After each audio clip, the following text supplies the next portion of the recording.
Olá, seriáveis, sejam muito bem-vindos. Eu sou Leco Leite e hoje eu tô aqui para começar um projeto que eu tenho pensado há algum tempo já, que é fazer um resumo das 4 temporadas de The Expanse. É a minha série favorita, isso não é segredo para ninguém que já acompanha o canal, já acompanha no Instagram. Então eu fiz um resumo da primeira temporada e é isso que eu quero compartilhar com vocês hoje aqui nesse vídeo, beleza? É um projeto especial.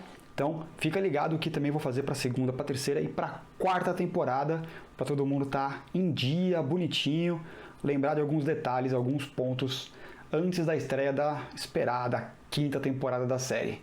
Vamos lá? Quando James Holden, Naomi Nagata, Amos Burton, Alex Kamal, tripulantes de uma nave que coletava gelo no espaço chamada Canterbury, recebem um pedido de socorro e vão investigar, suas vidas acabam se cruzando ali com a do detetive Miller, que investigava o desaparecimento de Julie Mal, filha de um dos homens mais poderosos do sistema solar.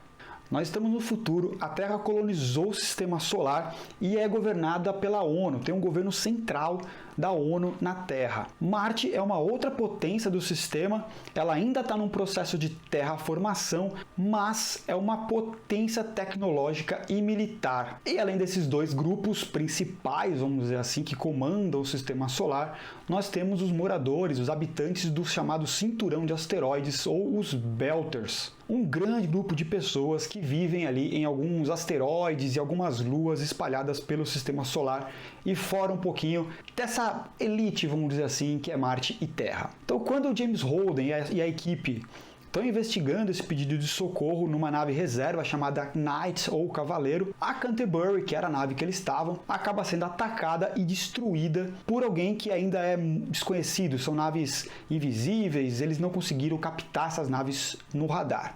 É nessa nave, a Knight, essa nave reserva, que o Holden faz ali um pedido de resgate que acaba sendo interceptado por uma nave chamada Donager.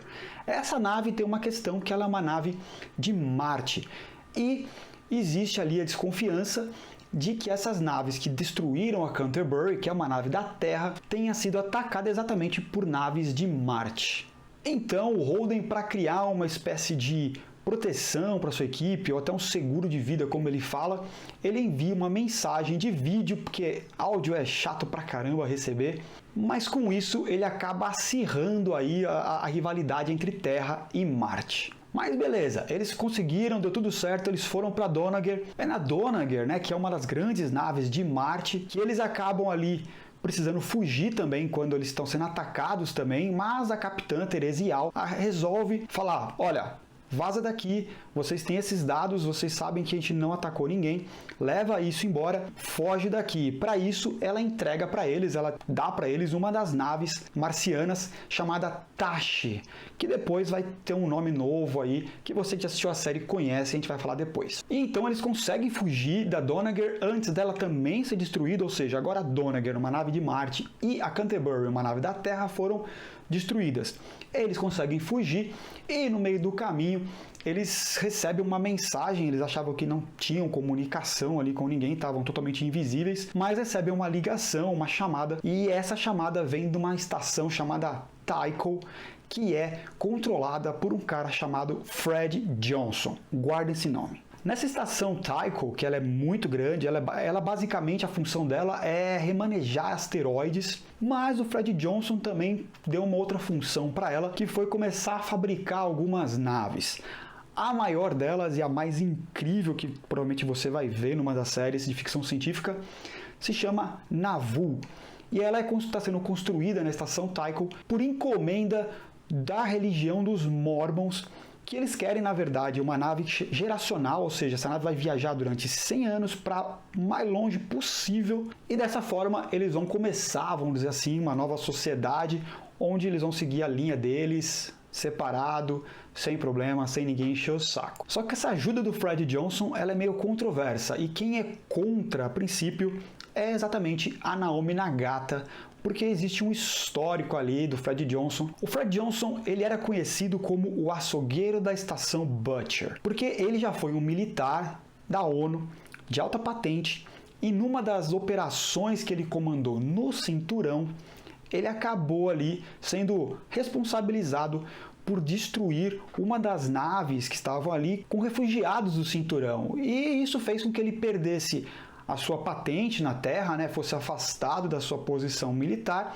e também criou nele ali uma desconfiança por parte dos Belters, que inclusive é onde ele consegue hoje, gerar o trabalho para a galera, mas ainda as pessoas, os líderes, vamos dizer assim, não confiam muito na figura do Fred Johnson. É exatamente na estação Tycho, com a ajuda de Fred Johnson, que a Tashi se transforma então na nave Rocinante, a principal nave, a mais sensacional nave de The Expanse. Mas eu falei lá no começo que existia também o detetive Miller, né, que a história dele ia cruzar com essa galera. E o Miller está investigando o desaparecimento da Julie Mao. E ele descobre que uma nave chamada Anubis tinha saído de uma estação chamada Phoebe, que tinha sido investigada pela Doneger, aquela que foi destruída de Marte, e toda a sua tripulação acabou morrendo, estava morto, todo mundo morreu na estação Phoebe também. E que Anubis estava a caminho de um asteroide chamado Eros no cinturão. E era exatamente para lá que a Julie Mao estava indo para interceptar alguma arma nova, alguma coisa que tinha surgido em Phoebe, nessa estação, que era uma estação científica, que poderia ser utilizada contra os habitantes lá do cinturão. E eles não queriam isso, então ela estava lá para dar um jeito nessa situação. Mas Julie Mao estava lá exatamente a mando de um homem chamado Anderson Dawes. Esse Anderson não tem nada a ver com a estação Anderson, mas o nome dele é Anderson Dawes e ele tem uma importância muito grande na história. No cinturão existe um grupo que tanto Terra quanto Marte encaram como terroristas. É um grupo chamado OPA ou APA, depende da sigla em inglês ou em português. Então, Outer Alliance Planets, a OPA, ou Aliança dos Planetas Exteriores em português. O Anderson Dawes é um dos líderes da OPA. O Fred Johnson, mesmo com seu passado ali com aquele problema com a nave de refugiados, ele tem uma importância ali, uma certa liderança também no cinturão. E Naomi Nagata também, da equipe ali que safou da destruição da Canterbury, tem um histórico bem ligado a esse grupo da OPA, da APE, que a gente vai falar depois também. Tá, mas esse monte de gente falou até agora, o que acontece? Vamos lá, vai com calma. O Anderson Dawes acaba se encontrando com o Miller. É um encontro sensacional, porque são dois atores fantásticos. O Anderson Dawes, ele se encontra com o Miller e ele conta que realmente a Julie estava infiltrada na Scopoli e que essa nave tinha sido emprestada pelo Fred Johnson. Mas vamos dar um tempinho agora no que está acontecendo lá no cinturão e vamos voltar para a Terra, porque algumas coisas também interessantes acontecem aqui. A Terra é governada pela ONU, como eu já comentei, e nesse momento dois personagens são mais importantes para a gente prestar atenção. O Sadavir Ehrenreich e a Christian Avasarala, que são subsecretários da ONU. Por mais que esses dois personagens tenham uma mentalidade meio terra acima de tudo, o Sadavir Ehrenreich, ele é um cara que aparenta ali ter algum tipo de objetivo ou alguma coisa que leva ele a querer algum tipo de conflito com Marte, diferentemente da Avasarala, que quer manter a paz entre essas duas nações. E isso vai ficar um pouco mais claro depois, quando a gente descobre que o Ehrenreich, ele acaba trabalhando por um cara chamado Jules Pierre Mao, que é quem? Pai, exatamente, da Julie Mao, que é a mulher desaparecida que o Miller está atrás dela. Uma coisa que Ehrenreich e a Avasarala discordam é sobre o James Holden. O Ehrenreich acha que ele é um terrorista, ele tem que ser tratado como um terrorista, como um culpado pelo que aconteceu tanto na Canterbury quanto com a Doneger. Já a Avasarala acha que não, que é muito cedo para tirar esse tipo de conclusão, que precisa conhecer melhor, né? Quem é James Holden para tomar essa decisão, para tomar esse julgamento sobre ele. Tanto que ela vai conhecer a mãe biológica do Holden, que tem uma família bem diferente. Nós estamos no futuro, onde ele, James Holden, tem 5 pais e 3 mães. Então, assim, a definição de família no futuro será um pouco diferente do que a gente tem hoje aqui, na atualidade, 2020. Nesse ponto da história, todos os lados, Terra, Marte, Cinturão, estão de olho apenas em um lugar, que é exatamente Eros. Então nós temos um flashback da Julie Mao contaminada e a caminho de Eros. Ela envia uma mensagem para o Anderson Dawes, explicando o que ela encontrou lá e também passando as coordenadas de onde ela estava levando a nave, a Anubis, que estava com ela. E eles encontram a nave sem sobreviventes e a nave estava desligada e tinha algumas coisas esquisitas na parede, assim, uma formação que eles não reconheciam, era muito estranho mesmo. E o Amos, que é um mecânico tal, ele mexendo nas coisas, ele encontra e diz que realmente a nave estava a caminho de Eros. E quando eles estão ali nessa nave, na Anubis, toda desligada, eles resolvem ligar os reatores e toda a energia da nave e de repente aquela formação estranha começa a aparecer, ganhar vida.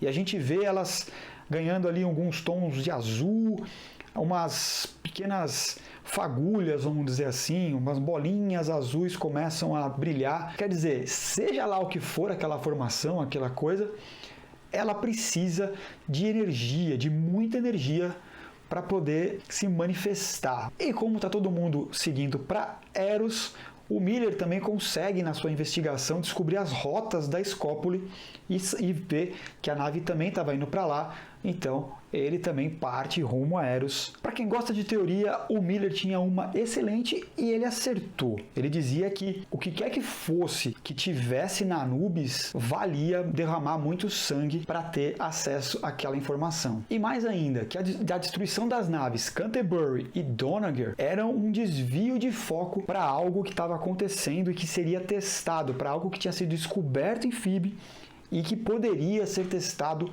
na população Belter lá no cinturão, que é a população dele. Então ele percebeu que tinha algo errado e que os Belters eram o elo fraco, o ponto fraco dessa história. Lembra que lá no comecinho eu falei que a história James Holden, Naomi Nagata, Alex Kamal e Amos Burton ia se cruzar com a história do detetive Miller? Pois é, ela chega nesse momento quando eles encontram num quarto de hotel em Eros o corpo da Julie Mao. E ela tem lá umas formações esquisitas, é um tipo de cristal que ainda ninguém sabe muito bem o que é, e eles encontram o corpo dela, ou seja, o Miller consegue terminar a sua investigação. Inclusive, ele era um motivo de piada às vezes no departamento, porque as pessoas diziam que ele nunca resolvia os casos, mas ele também dizia que os casos que davam para ele eram casos que ou não tinham solução, ou que muita gente importante não queria que fosse resolvido. Então entra em jogo agora um novo personagem. Ele é importante, ele não aparece tanto, mas é importante, que é um cientista chamado Dresden. Ele aparece exatamente em Eros, do lado do corpo da Julie Mao. Ele coleta algumas amostras, né? Ele retira algumas amostras ali de sangue do corpo dela, e também ele envia uma mensagem para quem? Para o pai da Julie Mao. Ele conta o que aconteceu, o Julie Mao, lógico, não gosta, mas ele diz que eles têm o suficiente já para fazer os testes, para seguir como plano. Ele só precisa de autorização, então o pai da Julie dá para ele autorização de continuar com os planos que já tinham traçados. Então na estação Eros surge um alerta de radiação. Os habitantes começam a receber ali, são instruídos a receber uma dose de um suplemento anti-radiação para se proteger, mas na verdade eles estavam fazendo parte ali já do experimento que o Julie Mao e o doutor ali, o cientista Dresden, estavam planejando nesse momento em Eros. Ou seja, a estação Eros se transformou num grande laboratório de pesquisa, de experiência com aquilo que foi descoberto em Phoebe e que também destruiu aquela estação. Agora, o que é isso? Agora a gente volta para a Terra quando a Vassarala encontra uns arquivos escondidos lá no sistema com os projetos de umas naves híbridas. E ela tira satisfação com Erin Wright sobre aquilo lá, porque aquelas naves são muito parecidas, ou são as mesmas naves que atacaram e destruíram a Canterbury e a Donager. O que ele diz é que realmente aquelas naves foram construídas na Terra, mas para um contrato particular, era uma encomenda, vamos dizer assim, de quem? De Fred Johnson, aquele cara da estação Tycho. Só que o Fred Johnson afirma que essas naves não têm nada a ver com eles, que elas não podem ter sido construídas lá no cinturão e que as pessoas podem duvidar do passado dele, mas que nesse caso ele não tem nenhuma relação. Eros totalmente um caos. Miller e Holden quase morreram num lugar que matava as pessoas por radiação, e mesmo assim eles foram contaminados um pouco a mais de radiação.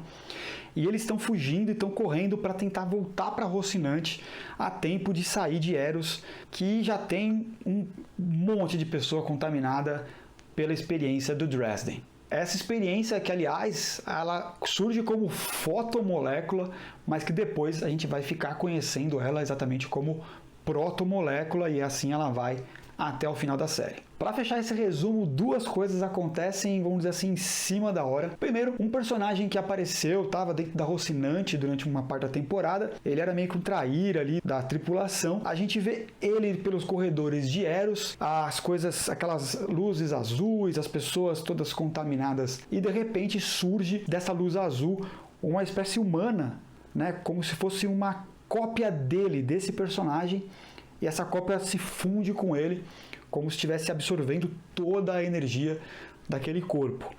E a segunda coisa é que enquanto a Rocinante está escapando da estação, eles conseguem contato com uma das naves que atacou a Canterbury e a Donager, e eles partem numa perseguição dessa nave, e isso a gente só vai ver o que acontece, como as coisas vão acontecer na segunda temporada, no próximo resumo.